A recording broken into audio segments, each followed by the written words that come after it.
We just spent 2 nights on MSC Seashore. What can we tell you after only 2 nights? Well, stay tuned.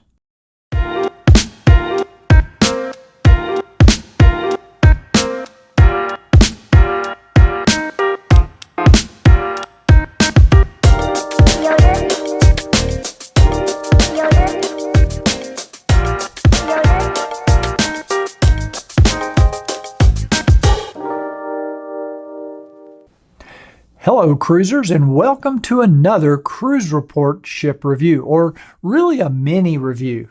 Actually, I'm not even sure if I can call it a review. We were invited by MSC Cruises to spend 2 nights on board the brand new MSC Seashore for the naming ceremony and a visit to their recently renovated private island, Ocean Cay. In the spirit of full disclosure, we were guests of MSC Cruises, but MSC is not sponsoring this video, and no money has exchanged hands. MSC Cruises has no idea what I'm going to say in this video, and as is always our policy, we'll tell you exactly what we liked and what we didn't like. I should also mention that this 2-day cruise was made up mostly of travel industry and media professionals. There were a lot of travel agents on board and cruise line executives. Now, we usually avoid these types of 2-day cruises because they don't allow us to experience the ship as a regular guest. So it's impossible for us to fairly report on the experience since we're not traveling on a typical 7-night sailing. Albeit only 2 days long, this was our 133rd cruise in the past 20 years. Now, I only mention that because I think it's important that anytime you watch or read a review, that you understand the background of the reviewer. We've sailed on 105 different cruise ships across 34 different cruise lines, so we have a pretty broad and diverse range of cruise experience. And that experience has unquestionably shaped our view of cruising and this particular cruise. So now that you know our background, let's talk a little bit about MSC Seashore.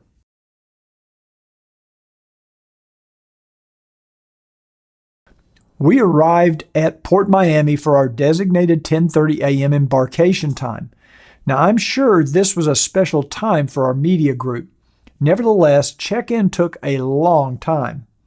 We were one of the very first in line, and it still took nearly 30 minutes for them to go over all of the COVID-related documentation and procedures before we were given our stateroom keys and allowed to board the ship. It was pretty slow.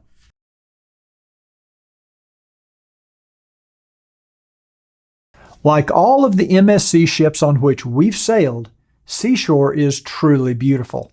The public spaces are classy and awe-inspiring. The elevators are the type where you enter your destination floor and then the system tells you which elevator to occupy.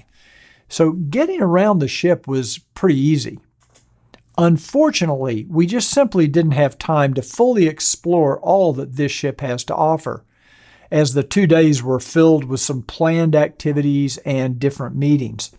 But from what we saw, the ship was beautiful.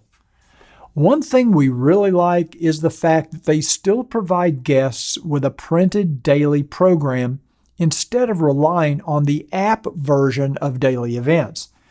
And while speaking about the app, it's really not that great. And neither was the Wi-Fi speed.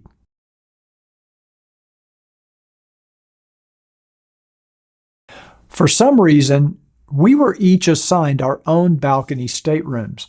Mine was on deck 15 midship, and Ricky's was on deck 14 aft. Both staterooms were very modern and comfortable. Now, I've got a complete video that goes into great detail on the staterooms, and I'll include a link in the corner of this video and in the description, so make sure to check it out. We did find it interesting that the stateroom television was not interactive and there were no on-demand movies offered, so there was no way to check your bill or order room service.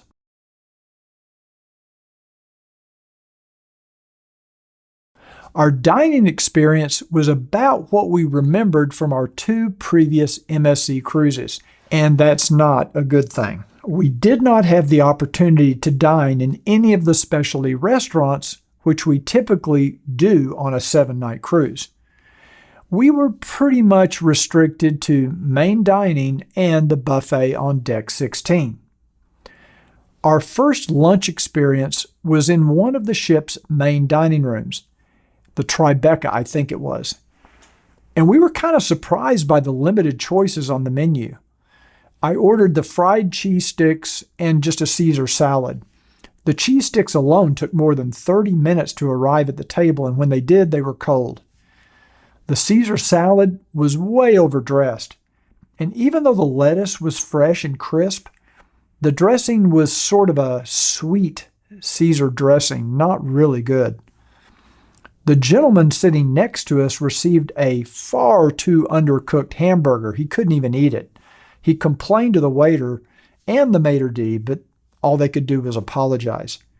Now, he was at the table when we arrived and received his burger 10 minutes after I received my salad, so I'm pretty sure he'd been waiting a long time. After our MDR experience, we decided to try the buffet for dinner. The hot dishes offered here, they were varied, but everything looked kind of tired and not very good. I tried the pizza, which was not hot. A slice of roast beef was also cold. The best thing I tried was some Italian sausage, which was cold but quite tasty. The burgers and hot dogs are pre-made and they're sort of a grab-and-go affair, so I would have to imagine that they're probably cold too. The next day, we had lunch on the private island at Ocean Cay. Or is it Cay? I don't know. And they have like a buffet restaurant with a barbecue set up, and the burgers, again, were kind of grab and go. I decided to try one. It was cold, as I thought. The barbecue ribs were actually the best thing, but they were not hot. They had the same Italian sausage that I'd had the previous evening on the buffet, so I got some more of that to try too. Our final dinner was at the main dining room again, and it was the Gala dinner. Again, the menu was limited, but Ricky and I both ordered the filet, which I'll admit was cooked perfectly and quite tender, but it just kind of lacked flavor. There was only one choice for dessert. It's kind of a chocolate mousse cake thing. It was good, but I really didn't want anything sweet. I'm not a big dessert eater anyway. And when I asked the waiter if I could get a cheese plate instead, I was promptly told no.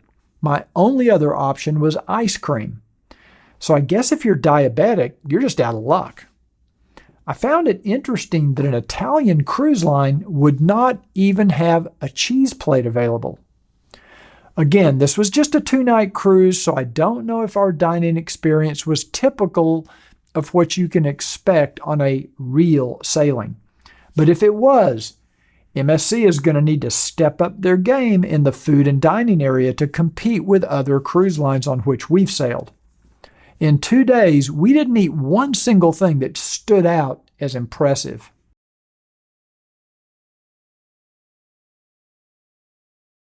Bar service was a mixed bag. They did have Crown Royal and Canadian Club, which is what I drink, and that was something I was unable to get on Carnival Mardi Gras recently.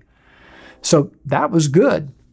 Ricky and I both enjoyed the sparkling wine poured in the bars. However, when Ricky tried to order a lemon drop martini at the sports bar, they looked at her as if she was from another planet. They'd never heard of a lemon drop martini. We decided to walk just downstairs and try the larger, which appeared more sophisticated casino bar, and they too seemed to struggle with the order. They did serve her a martini with some lemon flavor, but it was not very good. I think this is the first cruise ship that has struggled to make a lemon drop martini.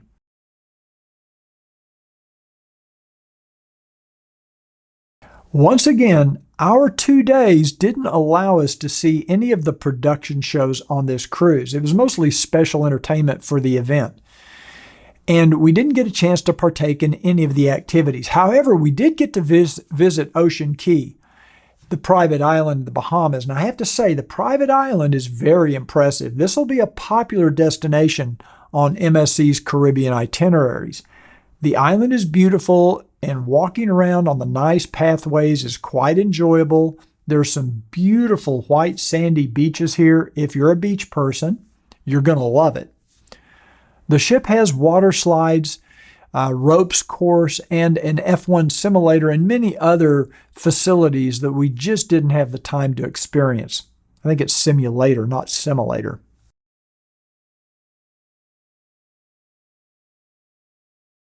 Service in the restaurant was a little slow and clumsy. Everyone was nice, but it was just a little slow. Bar service was better, but there was that issue with the lemon drop. In one of our staterooms, we were not greeted by the stateroom attendant until the second day, and that is a first in 133 cruises.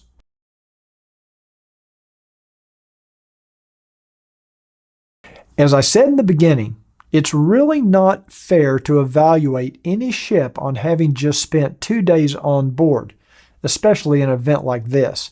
And also, being a brand new ship with a new crew, it's likely that some of these things will get sorted out as the crew experience matures over time.